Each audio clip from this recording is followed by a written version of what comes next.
Loss એન્જલસમાં આગને કારણે ભારે તબાહી મચી ગઈ છે. હવે અમેરિકામાં હિમવર્ષાનું એલર્ટ જારી કરવામાં આવ્યું છે.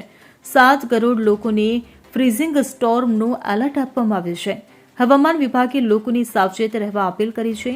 15 થી 25 સેન્ટીમીટર હિમવર્ષા થવાની સંભાવના છે. હવામાન વિભાગનું કહેવું છે કે મોટાભાગનો વરસાદ શહેરોની બહાર થવાની ધારણા છે. અમેરિકામાં ઈસ્ટ કોસ્ટના લાખો રહેવાસીઓને ભારે હિમવર્ષાનો સામનો કરવો પડી શકે છે. આ પછી ઉત્તરીય મેદાનોથી લઈને મઈને રાજ્યના અંતિમ છેડા સુધી દેશના મોટાભાગના ભાગોમાં તીવ્ર ઠંડી પડશે. મેસેચ્યુસેટ્સ અને ન્યૂ હેમ્પશાયર, મેઇન અને કનેક્ટિકટના ભાગોમાં 25 સેન્ટીમીટર સુધી હિમવર્ષા થઈ શકે છે. આ શિયાળામાં યુએસના મોટાભાગના પૂર્વીય ભાગ તેના સૌથી નીચા તાપમાનનો સામનો કરશે.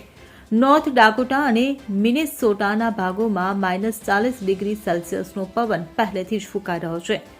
હ્યુસ્ટન આર્કટિક હિમવર્ષા માટે તૈયારી કરી રહ્યું છે. તોફાની પવનો અને બરફ પડવાની સંભાવનાને જોતા સમગ્ર શહેરમાં તૈયારીઓ શરૂ કરી દેવામાં આવી છે. 21 જાન્યુઆરીએ શાળાઓને બંધ રાખવાનો આદેશ આપવામાં આવ્યો છે. Bureau report CN24 news. હવે જુઓ દેશ દુનિયાની તમામ ખબરો તમારી આંગળીના ટેરવે. ઉઠાવો મોબાઈલ અને Google Play Store પરથી ડાઉનલોડ કરો અમારી CN24 ન્યૂઝ મોબાઈલ એપ.